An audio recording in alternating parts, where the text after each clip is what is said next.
Tonight, the President addresses the United Nations General Assembly, mobilizes heads of government against Boko Haram, also calls out African leaders abusing term limits. Attorney General of the Federation reveals that negotiations are ongoing in New York to recover more loots linked to former Delta State Governor James Sibori and late Bayelsa State Governor Dupre Alamesea. Kaduna State Investment Promotion Summit closes with Muhammadu Sanusi II calling for the embrace of a knowledge-based economy. And Taliban government says executions and amputations will return in Afghanistan. Later, international news from our London studio. The President has called world attention to the need for more international cooperation to effectively tackle issues of inequality, human rights abuse, security, poverty and injustice, among others. This formed the highlights of President Muhammadu Buhari's address lasting less than 18 minutes at the 76th United Nations General Assembly today. President Muhammadu Buhari's seventh address to the UN General Assembly comes at a time when the world is gradually coming out of a pandemic. The UN has not encouraged large delegations this year, and many leaders are giving their addresses virtually. In a speech just short of 18 minutes long, the President wasted no time delving into issues on the continent and globally, beginning with initiatives aimed at curbing the coronavirus, declaring Nigeria's support for the COVAX initiative and thanking the US, China, even India for developing and distributing vaccines. He decried inequitable distribution, which puts many developing nations at a disadvantage. Vaccination is the key to our safe emergence from the pandemic. We fully support the COVAX initiative, from which we have benefited. We also thank the United States of America, Turkey, India, China, European Union, and others for the vaccines provided. Despite the acknowledgement, however, I would like to reiterate my call for a fairer and more equitable distribution of vaccines in all countries so that together we can fight and contain the pandemic. Addressing the issue of good governance on the continent, the President called for African leaders to adhere to constitutional provision of term limits, the absence of which results in forceful overthrow of democratic governments. In West Africa especially, our democratic gains of the past decades are now being eroded. The recent trend of unconstitutional takeover of power, sometimes in reaction to unilateral changes of constitution by some leaders, must not be tolerated by the international community. In this regard, I would like to reiterate that as leaders of our individual member states, we need to adhere to constitutional provisions of our countries, particularly on term limits. This is one area that generates crisis and political tension in our sub-region.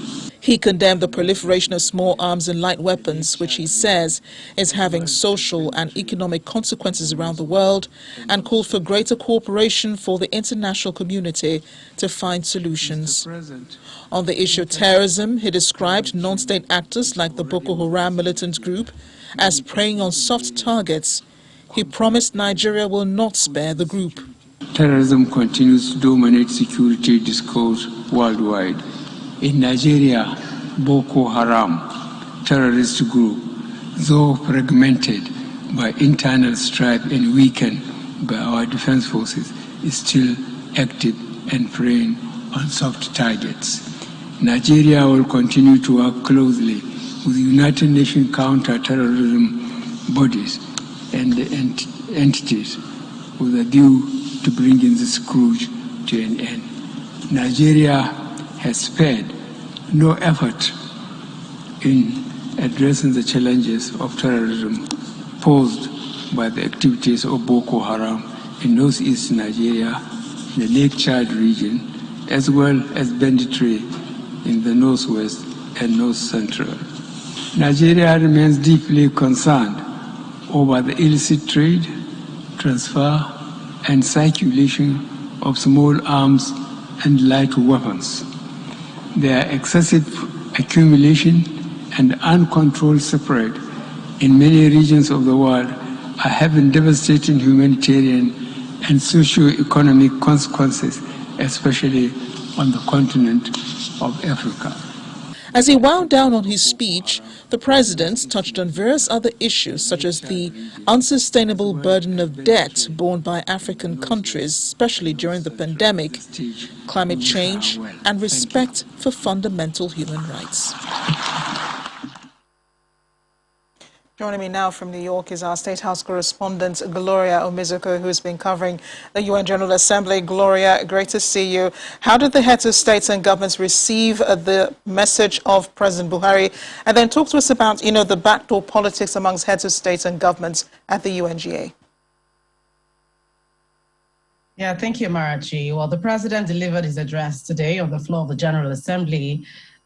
Basically, we've seen his other African counterparts from Burundi, Tanzania, Malawi, Ethiopia, and so on deliver theirs in the course of the week. And so basically a good number of the 54 member states that make up close to 30% of its overall membership have delivered their own addresses. Now, the president's address, you can tell, was received in good light. Today, just a few hours ago, the president met with the United Nations Secretary General, and he was commended, for his leadership role in Africa, particularly in his efforts towards stabilization of the West African sub-region. I mean, the UN chief basically, I'm sure he's not oblivious to the political crisis and sub-regional coups that has become, synonymous with Africa.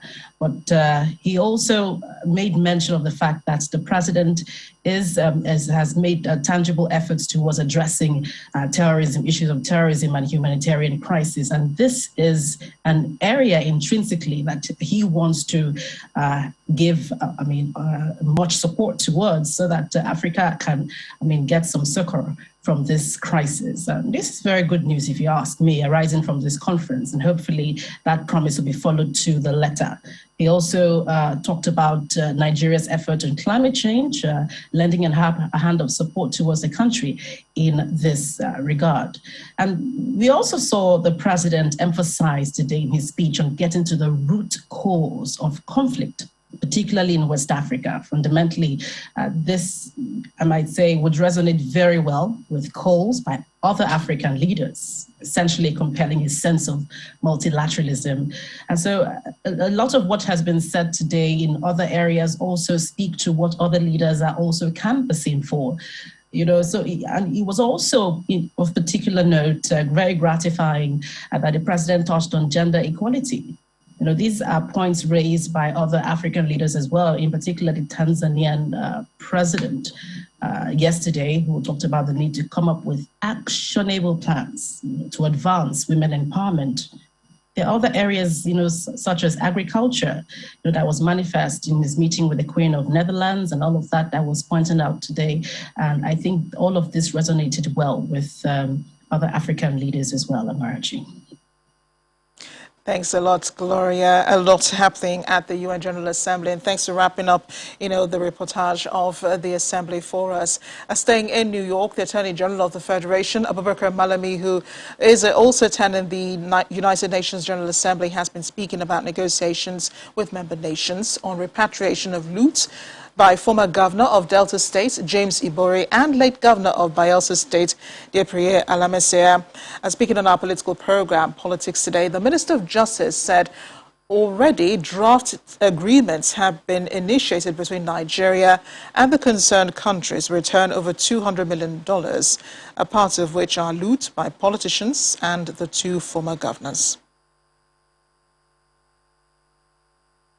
We are very mindful, first, of the fact that there is need for some level of confidentiality, taking into consideration the multinational engagement associated there too. And then two, we are not interested in allowing for certain perhaps preemptive disclosures that may have the capacity of undermining what we are doing. But at this stage and at this point in time, I think what matters most before the execution and indeed the signing of the mutual agreements for the repatriation of this money is the fact that we are indeed pursuing further recoveries, and the recoveries are within the region and zone of around $200 million. Well, we are still negotiating, discussing, and these assets being considered for repatriation, as I am talking of the $200 million, it constitutes part of that asset. So we are aggressively pursuing things from multiple directions and from multiple personalities, from multiple corporate bodies, and we are making progress in that respect. The progress we are making as it relates to the exchange of draft agreements for consideration, for deliberations and negotiations are all part of it. So Iboris and associated Alamesia assets, among others, are all part of the assets being considered for repatriation, and the $200 million I'm talking about constitute a fraction of such assets. Back home in Nigeria and in Kaduna State, it is the last day of the Kaduna State Investment Summit, CADInvest 6.0, and the Vice President of the Kaduna Investment Promotion Agency, Muhammadu Sanusi II, says the country needs to review its approach to governance so it can effectively tackle unemployment and revamp the economy.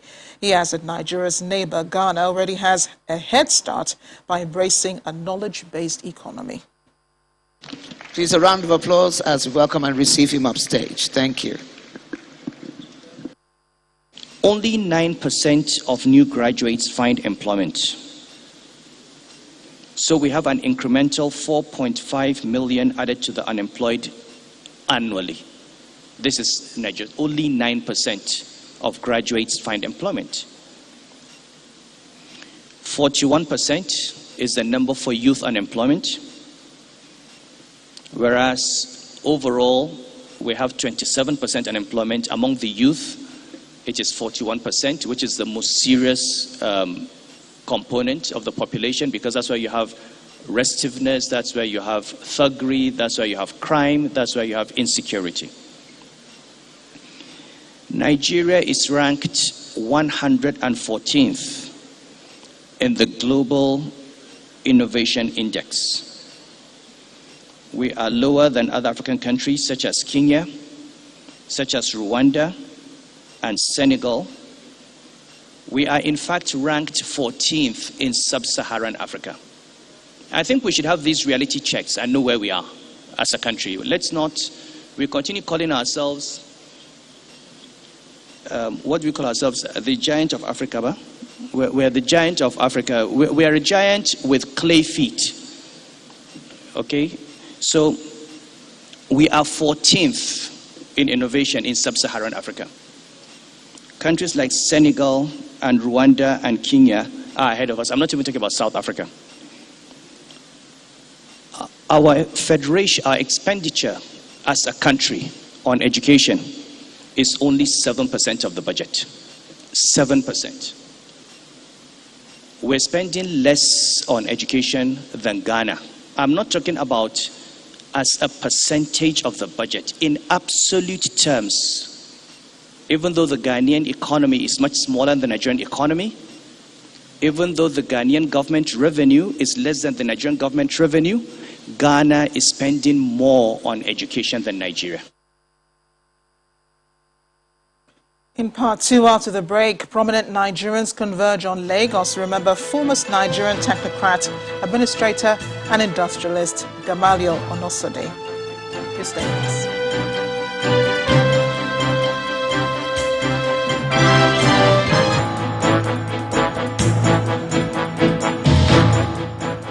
Welcome back. If you just joined us watching the news at 10 live on Channels Television Lagos. A reminder of our top stories. President Buhari addresses UN General Assembly, calls out African leaders abusing term limits, also mobilizes heads of government to rise against Boko Haram.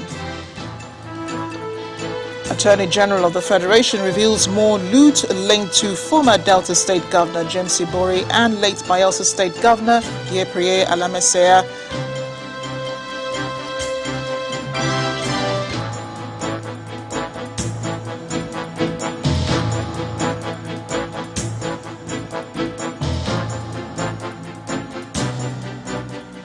As the Kaduna State Investment Promotion Summit closes, Muhammadu Sanusi II warns that the nation is fast losing its exalted position in Africa. And executions and amputations will return in Afghanistan. This is the warning by the Taliban government.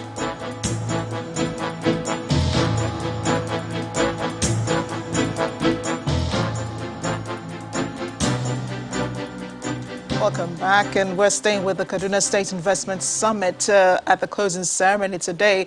A need to improve agriculture, build human capital, and expand investment frontiers for sustainable knowledge-based economy was put front and center. A panel of industrialists from different sectors discussed ways to bring about this transformation. The need for Nigeria to migrate from a resource-dependent economy to a knowledge-driven one comes into focus at the concluding event of the Kaduna Investment and Economic Summit. What is the institutional vision for The plenary session of the summit focuses on the opportunities that will help transform Kaduna State's agricultural sector through the African Free Trade Area. What we produce in Nigeria is actually what is produced around the neighborhoods of Nigeria. The countries around Nigeria also produce the same commodities, cocoa, grains, cashews, and so on and so forth. So the country, with the coming of AFCFTA, the economy that will benefit most from agriculture is the one that takes agriculture beyond commodities and into processing. If you want to do anything with maize in Nigeria, you need to satisfy NAFDAC, you need to satisfy SON, you need to satisfy NAQS, that's a quarantine service. If you now need to take the same product to, say, Egypt, you need to satisfy the equivalent of Egypt. And today, they are all different. So what AFCFTA is trying to do is to try to harmonize all of these. Other issues raised include the need to make agriculture more attractive for the young force, reliance on human capital to reduce the gap in per capita income, and infrastructure development. If you create a lot of favorable investments in agriculture, like giving fertilizers, giving cheap credits, things like that, I'm sure agriculture is going to be leading in whole Nigeria. There is a gap in supply, and it's only when we bring in these youths, we encourage them, we show them that agriculture is actually the game changer. The aim of the 2021 Investment Forum, otherwise called CADInvest 6.0, is to bring participants up to date with the state's policies and foster intellectual and technological innovations that will build up capacity to grapple with emerging and contemporary economic challenges in the state and the country. To education now, and despite the attention it has received, the full potential of its population is still far from being realized. That was the thrust of conversation during the public presentation of a book in honor of former technocrat and administrator Gamaliel Onosode. Speakers at the event say for Nigeria to realize an innovation-driven economy, the challenges of funding, infrastructure, and capacity development for teachers must be prioritized. The book presentation in honor of Gamaliel Onosode, the founder of Gamaliel and Susan Onosode Foundation, attracts the Speaker of the House of Representatives, Femi Gbajabiamila, the Governor of Edo State, Mr. Godwin Obaseki, the former Governor of Anambra State, Mr. Peter Obi, as well as the British Deputy High Commissioner to Nigeria, Ben Llewellyn Jones, among other eminent Nigerians. The foundation decides to celebrate its founder by setting a conversation around what he loved and promoted, excellence in education through undiluted principles. Late King Gamaliel Onosode was known as a man of integrity. His character, in his many years of service to Nigeria and to numerous public and private enterprises and corporations, was constant, never compromising the ethos of a principled life committed to equity and fair play. The youth population is considered Nigeria's greatest resource, but the keynote speaker, Professor Nase Okonedo, argues that this asset is not fully harnessed through education. She identifies underfunding and poor utilization of available funds for education, limited learning infrastructure, and the capacity of the teaching workforce as some of the factors undermining the growth of the sector. We're talking of a population of youth that is in the region of over 100 million, 110 million. So we begin to see a problem that comes from the funding of education. Now with technology, they've gone, they've left us there. We are still here. What needs to be done to move us from a factor-driven economy to efficiency and innovation? Perhaps we can leapfrog and go to an innovation-driven economy. But guess what? To leapfrog and go to that, we need the skills and we need the education. A panel of industry experts also share their thoughts along the line of the subject matter, offering advice on what should be done to harness the people as an asset to fuel the development of Nigeria. You would assume that if we have like 10.5 million people out of school, maybe what we should do is simply let's have more schools. The Speaker of the House of Representatives responds on the challenges of funding education. Other areas, first of all, education is where money goes.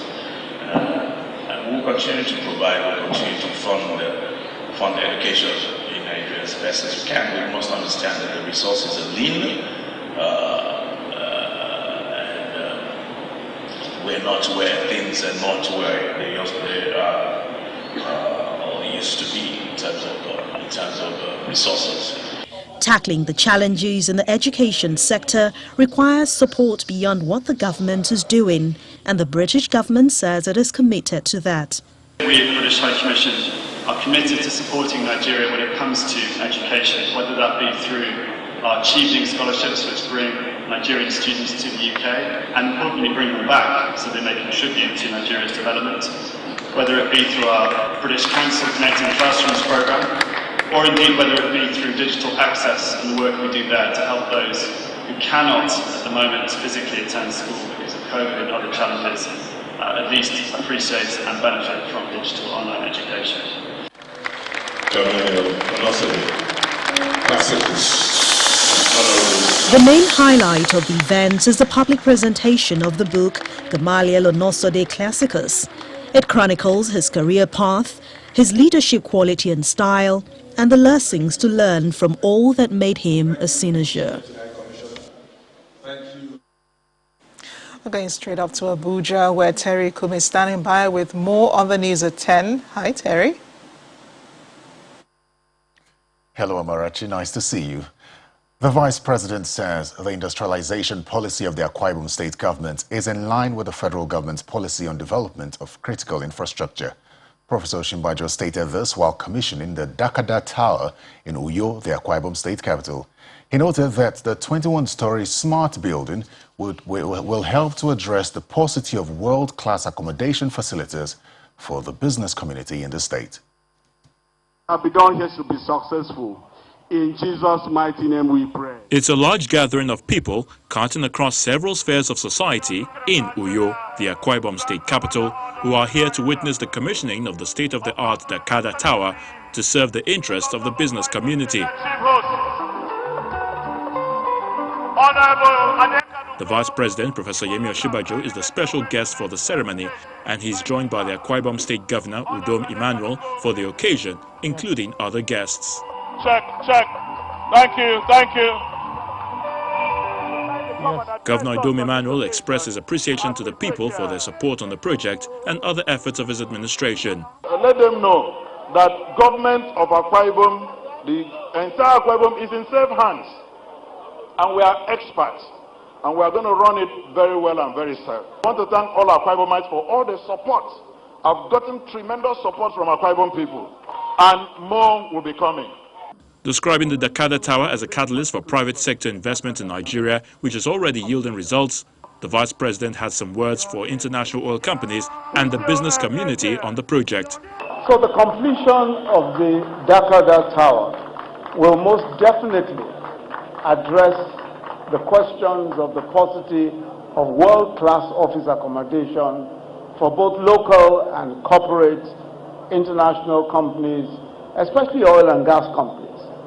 With this development, the big players in corporate Nigeria, and especially in the oil and gas industry, should now find it entirely auspicious to relocate their administrative headquarters to Uyo. The Vice President officially commissions the building. To the glory of the Almighty God.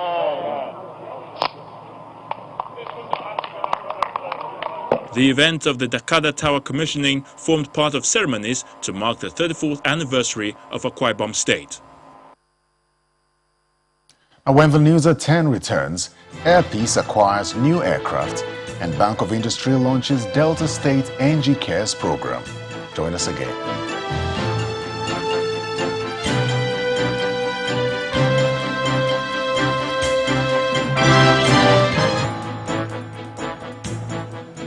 Welcome back to the news at 10.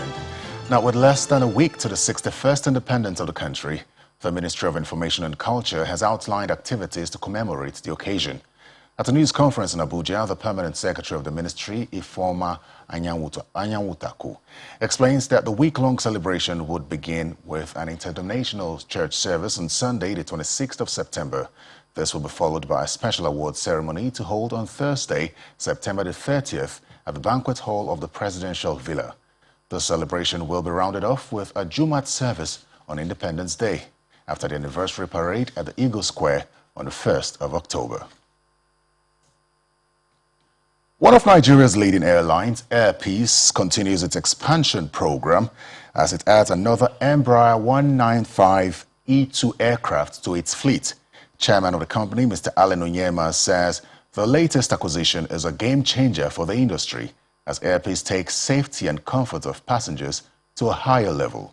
The airline is hoping to acquire 7 more by the end of the year.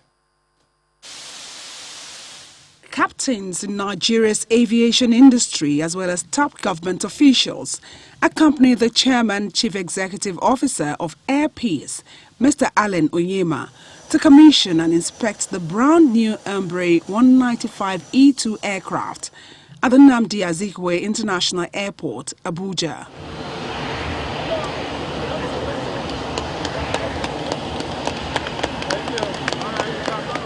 This new Embraer 195 E2 aircraft is the largest in the E-Jet family, with the state-of-the-art facilities designed for passengers' comfort. For sure, this is an aircraft that's going to bring a lot of fuel savings, passenger comfort, so we are sure that it's a very good aircraft for the company. From the wings and propellers to the cockpit, the Embraer 195 E2 has some of the latest inventions in aerospace engineering, requiring some specialized flying skills. This is a new invention. It's the newest in the world. Manufactured in 2021. Most of the pilots that fly this plane are expatriates, but Air Peace is developing the local content now. We sent over 15 pilots abroad to France. This new arrival brings the number of Embraer 195 E2 in the fleet of Air Peace Airline to 4, with the hope of hitting 10 by the end of the year.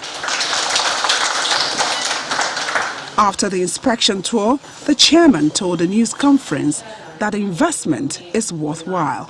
We want to interconnect this country. That is why we've gone for this aircraft. It's a very powerful aircraft. It's bigger than 737. It's bigger than Boeing 737. Yet, it will land in airfields where the 737 cannot land. So the technology is top-notch. And this is what we are presenting to the Nigerian flying public going forward. Air Peace currently operates more than 16 domestic routes, 5 regional routes and 2 international destinations. The airline currently has over 26 aircraft in its fleet. In other stories, the Bank of Industry, in collaboration with the World Bank and the Delta State government, has launched the COVID-19 Action Recovery Economic Stimulus, NG Cares, in Delta State. The program is geared towards providing succor for micro, small and medium enterprises in the country. impacted by the COVID-19 pandemic. During the flag-off, the managing director of the Bank of Industry, Mr. Olukayode Piton, expressed delight at the state's continued passion to grow and develop industries and MSMEs. Visibly elated beneficiaries at the official flag-off of the Delta State COVID-19 Action Recovery Economic Stimulus Program, nicknamed D-CARES. Your Excellency, you can see that before. Also present at the occasion are the Governor of Delta State, Ifeanyi Okowa, the Managing Director of the Bank of Industry, Mr. Olukayode Piton, and other invitees. Your business can cause you to have multiples of this. Governor Okowa is delighted to officially flag off the disbursement of funds to the first set of 1,818 beneficiaries who have met the World Bank stipulated eligibility criteria within the initial 6 months. The focus of intervention clearly aligns with the priority of the state government to give relief to those whose lives, businesses and jobs and means of livelihood have been distorted by the COVID-19 pandemic. Delta State is the first state that has been able to take off even without the funds from the World Bank being available to ensure that we are not lagging behind. Speaking on how much has been earmarked for disbursement, the Managing Director of BOI encourages other states to embrace the program, pledging BOI's commitment to empowering and supporting the growth of MSMEs. The idea is that because of the COVID-19, the impact on households, on businesses, on food security, this is supposed to reduce that and see how we can help people get back to their businesses. There are a lot of grants involved. So this is not something that is going to be every year, it's for a particular period. The Bank of Industry getting involved, I trust the program and I keyed into it and I followed every process. Since November last year, it's been terrific, but thank God we're here. The project is a World Bank-assisted program in collaboration with the Bank of Industry and 36 state governments to put MSMEs badly hurt by the pandemic on the path of recovery and growth. With this takeoff, hopes are high the beneficiaries will maximize the opportunity so that the desired results can be achieved. And that's all from the nation's capital. Business News is next with Teniola Shobowali. Thanks a lot, Terry. Welcome to Business News. Oil prices have risen further to a 3-year high due to disruptions to global supply, forcing international energy companies to draw large amounts of crude from their inventories. International oil price benchmark Brent crude was up 1.06% at $78.10 per barrel as at 10:15 p.m. local time. And that's its highest level since October 2018. Its contemporary, the US WTI, was trading higher by 0.98% at $73.97 per barrel, its highest since July this year. Meanwhile, analysts suggest that the disruptions, which have already led to a sharp draw in US and global inventories, could last for months. The National Bureau of Statistics has announced plans to commence a survey on small firms in 3 states. The states include Kano, Lagos, and Enugu. Speaking at a meeting in Abuja, the Statistician General of the Federation, Dr. Simon Harry, explains that the survey will cover areas such as challenges confronting small firms and how policies can be formulated to help them impact to the nation's socio-economic development.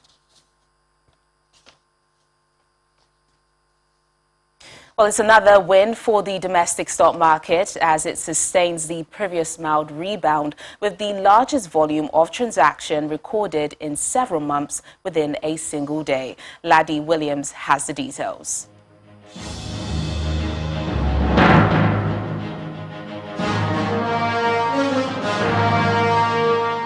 What an impressive way to end the week. And I say that because today's trading at the NGX recorded massive increase in the overall volume and value of transactions while sustaining the rebound recorded on Thursday by a stronger margin. 0.23%. That's the gain added to the 0.06% rebound that came to the all-share index after a 3-day losing streak. And it did not come alone. Let's take a look at the sectoral performance. Green arrows is what dominated 4 out of the 5 key sectors of listed equities. All this largely attributed to the more than 400% increase in the volume and value of shares traded just today. That performance on the activity chart is due to investors scrambling for the shares of FBN Holdings, which accounted for more than 481 million shares worth 3.61 billion naira. Well, it's just 4 trading days left within the month of September, which has been mostly in the red. But let's keep our expectations high for a sustained rebound in the coming week. And that's the Stock Market Report. I'm Ladi Williams. Back to you. And that's business news tonight. It's back to Amarachi for the rest of the news at 10. Thanks, Teniola. Still ahead on the news at 10, the Taliban government says executions and amputations will return in Afghanistan, plus other international news from our London studio. Stay with us.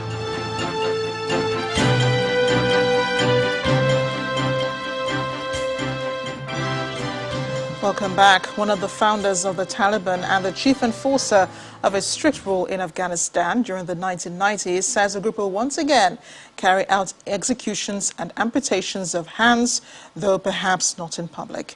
Mullah Turabi also warns the world against interfering with Afghanistan's new rulers. Let's head over now to our London studios where Simon Pusey has more on this and other international news in Around the World in 5. Good evening and welcome to the Channel Studios here in London with your international news around the world in 5. The Catalan separatist leader Carles Puigdemont has been released from jail on the Italian island of Sardinia after a judge ruled that he could go free ahead of an October the 4th extradition hearing. Puigdemont left the jail in Sassari on Friday, a day after he had been detained by police.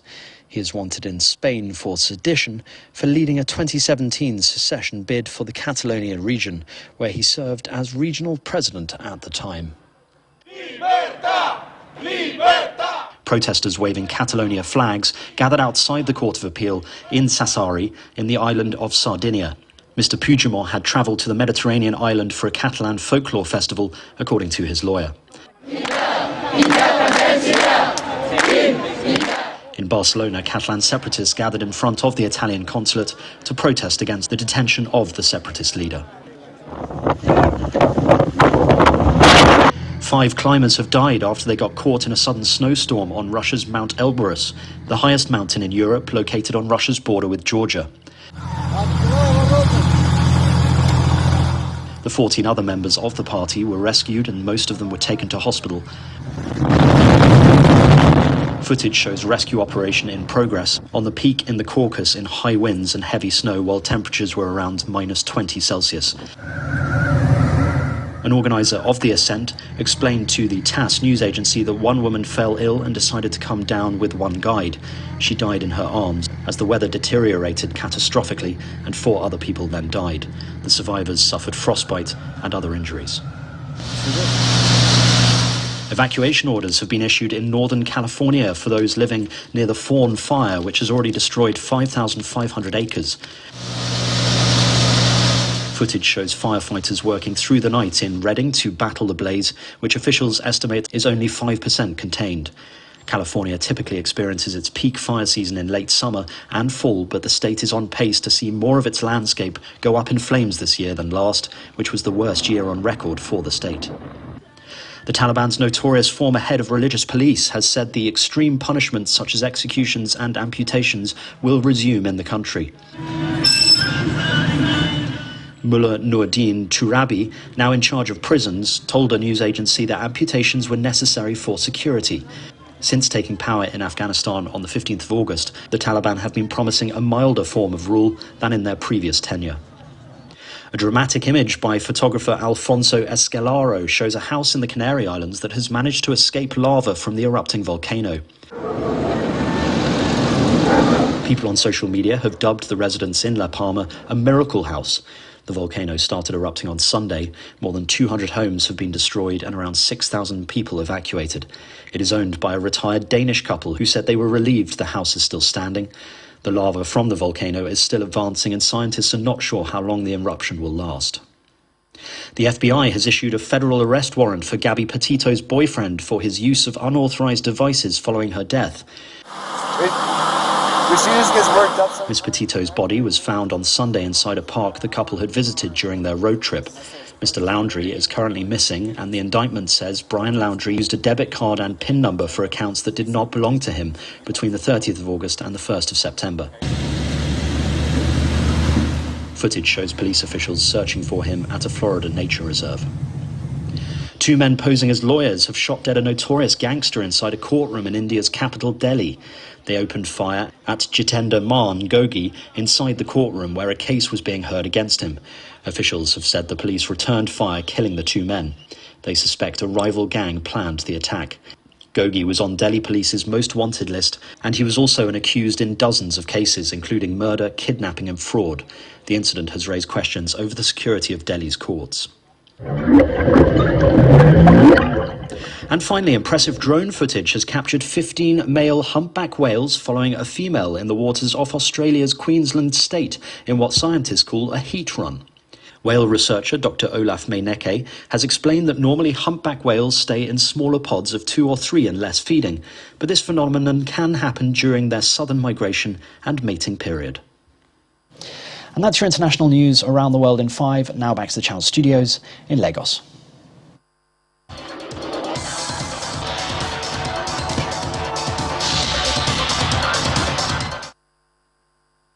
Many thanks, Simon. Nigeria's D Tigers have secured passage to the final of the women's FIBA AfroBasket currently going on in Cameroon.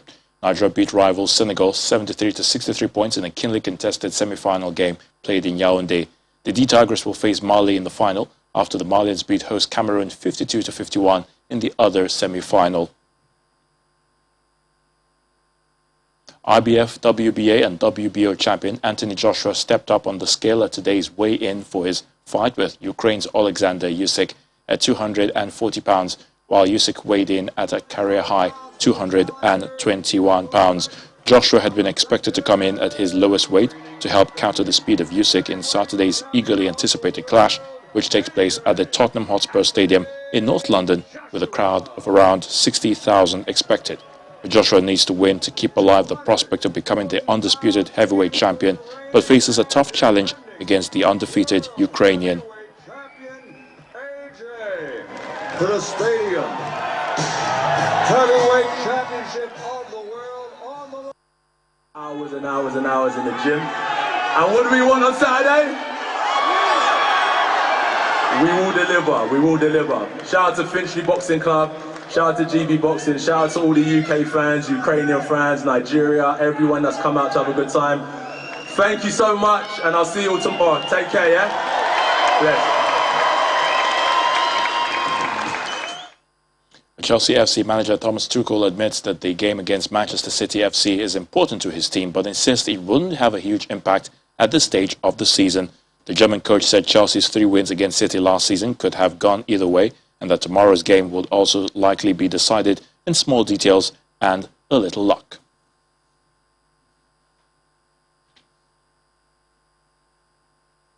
Meanwhile, Man City manager Pep Guardiola hopes his team can learn lessons from last season's results and win their Premier League clash against Chelsea at Stamford Bridge tomorrow. City have lost their last 3 games to Thomas Tuchel's side, but Guardiola expects a different outcome this time. That's Sports News. I'm Ayotunde Balogun's back to you, Marachi, for the wrap.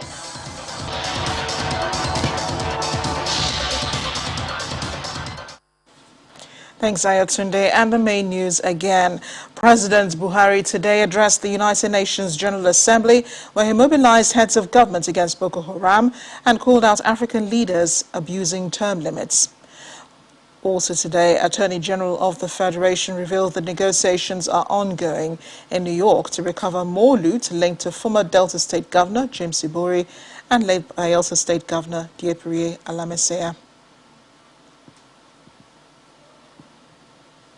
And the Taliban government today warned that executions and amputations will return in Afghanistan. That is the news at 10 tonight. Thanks for watching. I'm Amarachi Ubani. Good night.